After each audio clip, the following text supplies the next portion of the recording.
If there's one name in cinema that embodies irreverence, style, and authenticity, it's Quentin Tarantino. His films don't follow predictable formulas. His characters speak as if they're sitting right next to you, and every scene carries the intensity of someone who grew up devouring movies, absorbing everything he could, then giving it back to the world with a signature no one else could replicate. Tarantino doesn't just direct films.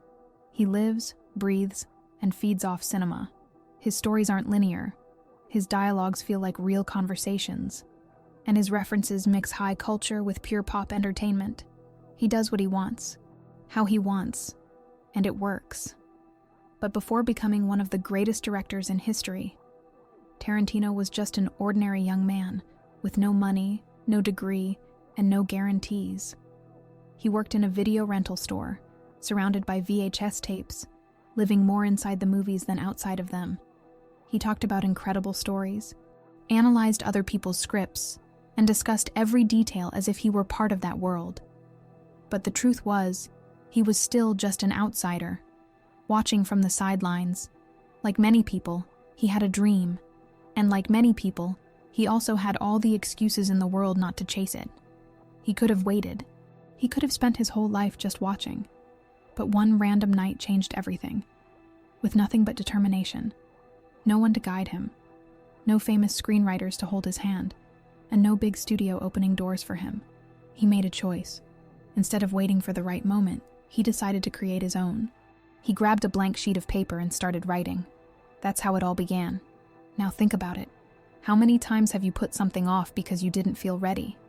How many ideas have been left in the drawer because the timing didn't seem perfect? But what if the change you're waiting for doesn't come with time, but with a single decision? What if tonight is that night? There's something special about the night. When the world slows down, the lights go out, and silence takes over, the mind can finally breathe. During the day, everything competes for our attention. Notifications, responsibilities, conversations, noise that pulls us away from ourselves. But when night falls, when the voices fade and the movement stops, the thoughts buried beneath the day's chaos find space to surface. That's when the mind begins to wander without rush, connecting dots that once seemed scattered, creating links that, in daylight, we never would have noticed. And that's why so many ideas are born when we're lying in bed, staring at the ceiling while the rest of the world sleeps. Great minds have always known how to take advantage of this moment. Quentin Tarantino was never the type to sleep early. While the city outside was fast asleep, he was immersed in another universe. The world of films, scripts, and scenes that didn't exist yet. He spent countless late-night hours discussing cinema with friends, rewatching classics, scribbling down ideas, writing dialogues that would one day become iconic. For him, nighttime wasn't just a time to rest. It was a gateway to creativity. In the silence, he could hear his own thoughts more clearly. But he wasn't the only one. Salvador Dali and Thomas Edison had a curious trick to capture the insights that came in that state between wakefulness and sleep. They would hold a heavy object in their hands while relaxing in a chair. The moment they drifted off, the object would fall, making a noise and waking them up. And it was precisely in that fleeting moment between reality and abstraction that their most brilliant ideas would emerge.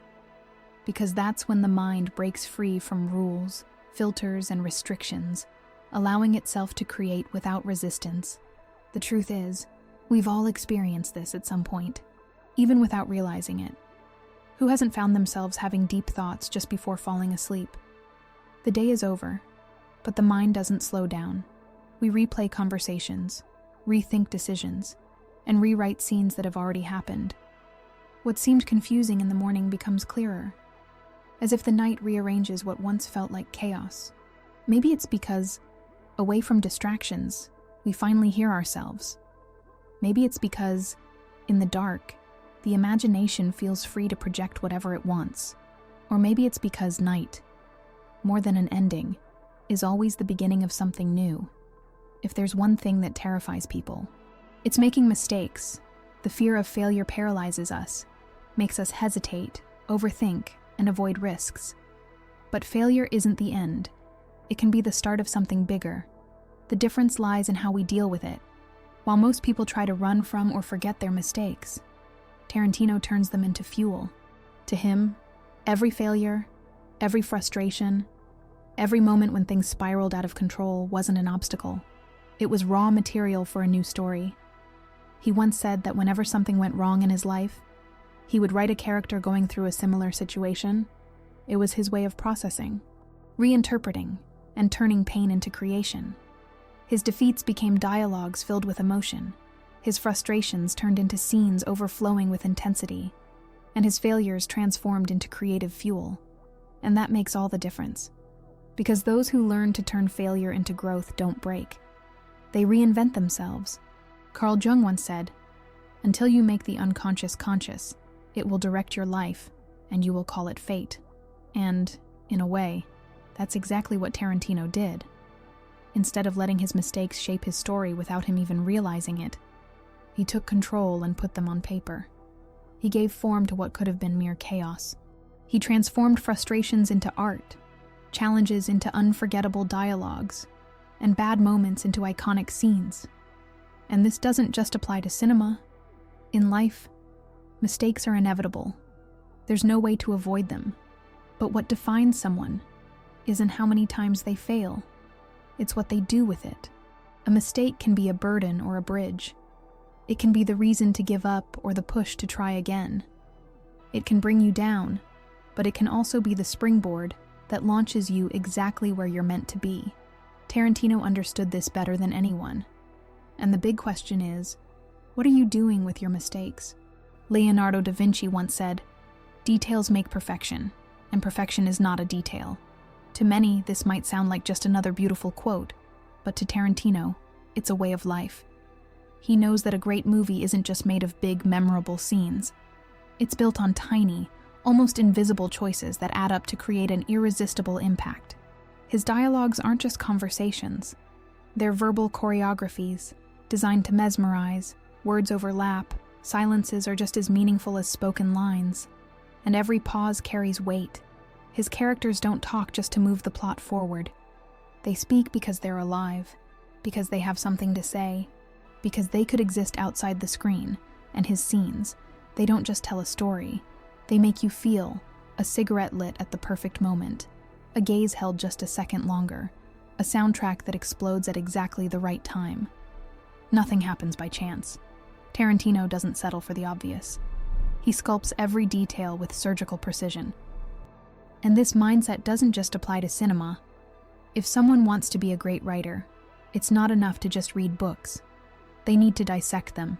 If they want to be a good musician, simply playing notes isn't enough. They need to understand how each sound fits into the whole. Success rarely comes from grand gestures. It's the result of countless tiny obsessions that most people don't have the patience to cultivate. But that doesn't mean Tarantino is methodical. Quite the opposite. Creativity and order don't always go hand in hand. Some of the most inventive minds in history knew that to create something truly original, chaos had to be part of the process. And Tarantino is a living example of this. He doesn't follow rigid scripts or traditional methods. His stories are fragmented. His dialogues seem to flow uncontrollably, and his characters emerge from unlikely combinations. But in the end, everything fits, because he understands that creativity isn't born from absolute order. It comes from experimentation, from mistakes, from the freedom to explore without fear. Nietzsche once said, "You must have chaos within you to give birth to a dancing star." That quote could be hanging in Tarantino's office. He writes like someone unleashing a storm of ideas, letting the mess take over, blending references without worrying if they make sense, and only later does he find the structure.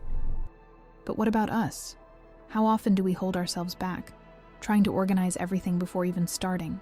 How many ideas die in the planning stage because we want everything to be perfect from the start? But what if, instead of waiting for clarity, we just started? Because maybe genius isn't about trying to tame chaos, but about learning to dance with it. Most screenwriters follow a traditional structure. First, they create the story. Then they fit in the characters, adjust the pacing, and refine the dialogues. The process is predictable, structured, almost mathematical. Tarantino does the opposite. He doesn't start with a locked-in plot. He lets ideas flow as if he's having a conversation with his own characters. For him, dialogues don't exist just to serve the story. Many times, the dialogues create the story. His creative process may seem chaotic, but it follows a clear method. Tarantino builds his films the same way a DJ creates a set list, mixing influences, blending references, and making unexpected combinations. Collecting references. He watches old movies, reads obscure books, and absorbs everything with no immediate purpose. He's not looking to copy. He's filling his mind with such a vast and eclectic repertoire that, when the time is right, the connections happen naturally. If you've seen a Tarantino film, you know it's an explosion of references, but everything blends together in a way that feels organic, never forced, mixing concepts. While most directors specialize in a single genre, Tarantino specializes in breaking genres, westerns mixed with kung fu films, non-linear narratives that challenge audience expectations, B-movie aesthetics with dialogues worthy of classic literature. He creates mashups where no one else saw a connection before. Dialogue first. While most screenwriters structure the story and then write the dialogue, Tarantino does the opposite. He might not know exactly where the plot is going, but his characters are already talking, arguing, revealing their personalities through sharp lines. For him, a dialogue can be so engaging that the story is born from it. This approach is similar to Steve Jobs' philosophy, who said that innovation happens when we connect unlikely dots. Genius isn't about following a rigid plan. It's about allowing things to come together naturally. Tarantino doesn't impose a cold logic on his stories. He lets them breathe, take on a life of their own, and follow unexpected paths. And this isn't just about cinema. In any field, waiting for the perfect plan can be the biggest obstacle to getting started. How many ideas never leave the paper because we think we need a flawless strategy before taking action? Sometimes, the best way to create something unique is simply to experiment, make mistakes, and combine ideas without fear of seeming incoherent at first. Because in the end, controlled chaos might be the purest source of creativity. The world loves to tell stories about geniuses who were just born that way, as if great directors, writers, musicians, or entrepreneurs woke up one day with inborn talent and a perfect trajectory. No failures, no missteps. But that's just a romanticized version of reality. The truth is much messier, and way more interesting. Talent without practice is useless, but persistence without talent builds empires. Quentin Tarantino wasn't born a cinematic genius. He became one. He didn't just love movies. He studied them with an almost scientific obsession. While most people watched films for entertainment, he watched them to learn. He would rewind scenes dozens of times, pause dialogues, go back to analyze how a glance or a change in framing created emotional impact. He turned watching movies into his personal laboratory. But what truly made the difference wasn't just his passion. It was his daily habits. He never waited for a perfect day to write. He never sat around waiting for inspiration to knock on his door. He wrote because that's what he did. Even without knowing if it would ever amount to anything. He kept writing. It could be a loose dialogue, a vague thought, a scene with no destination. But he wrote it down. And by doing this every day, he created a compound effect. Over time, his writing didn't just improve, it became part of him. And that's the biggest truth behind any great achievement. What you do every day matters far more than what you dream of doing. You can't write a book if you don't write sentences. You can't become a filmmaker if you don't study movies the way a director would. You can't play guitar like a professional if you only practice when you feel like it.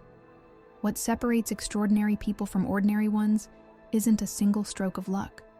It's thousands of small moments of practice.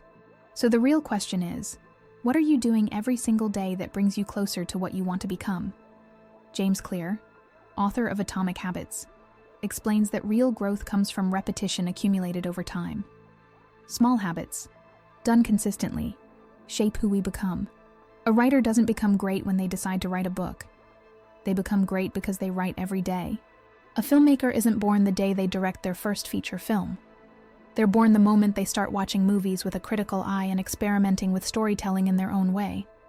The biggest mistake of those who dream big is believing that change comes from big leaps. But in reality, what changes everything is the small daily steps. The difference between someone who stays in the same place and someone who goes far isn't speed. It's consistency. So if you really think about it, is what you're doing today, repeatedly, actually leading you to where you want to be? If there's one thing Quentin Tarantino never did, it was settle.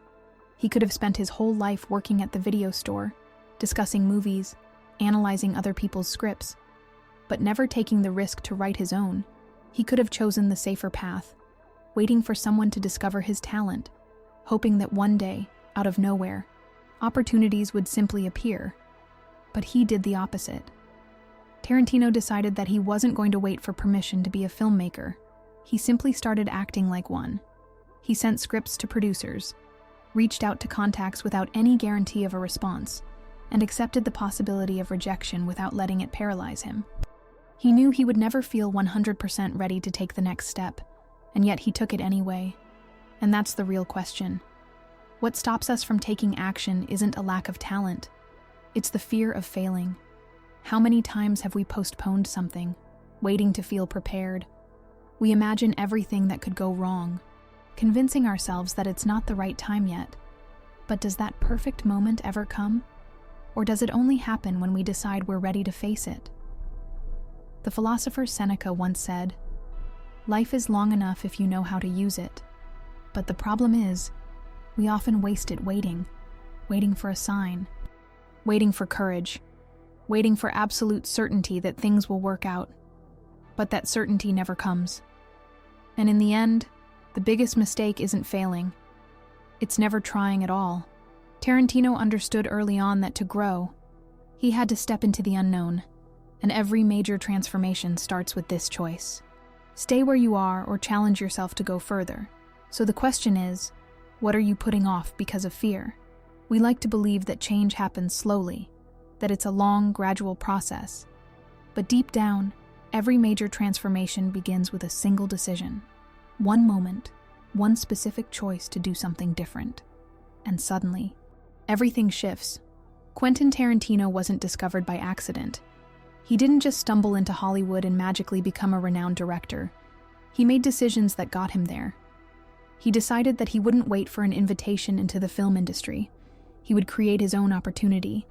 He decided he wouldn't stop writing until someone noticed. He decided that his dream wouldn't just stay a dream. And how many times do we find ourselves in the same position? We know exactly what we want, yet we stay stuck, waiting for something to happen. But nothing changes unless we make it happen. Writer Tony Robbins says, "It is in your moments of decision that your destiny is shaped." This means that the distance between where you are and where you want to be isn't an impossible gap. It's a choice. Of course, making a decision doesn't mean that everything changes instantly. There's no magic button that transforms life overnight. But the journey only begins when you take the first step. And sometimes, that first step is just saying yes. Yes to an opportunity. Yes to a risk. Yes to getting out of inertia and seeing how far you can go. Because the truth is, no one is ever truly ready when they start. Quentin Tarantino didn't wait until he was ready. He started before that. He didn't let the fear of failure paralyze him, because he knew that mistakes were part of the process. He didn't limit himself to what already existed, because his vision went beyond the obvious. He threw himself toward what he wanted without guarantees, without certainty, without knowing if it would work, but with the certainty that doing nothing would be even worse. And this isn't just about cinema. It's about how we see our own lives. The night Tarantino decided to start writing wasn't special. There were no dramatic lights, no epic soundtrack, no divine sign telling him that this was going to be the defining moment of his life. But it was. It was because he chose to make it so. He could have postponed it, waited a little longer, convinced himself that he wasn't ready yet, but he didn't. And that decision, in that exact moment, set his life in motion. So now, what's standing between you and what you want? Time, fear, doubt. Because if you really think about it, what stops someone from taking the first step isn't a lack of talent. It's the hesitation to choose. Maybe you're just one night away from change. So what are you going to do with this night?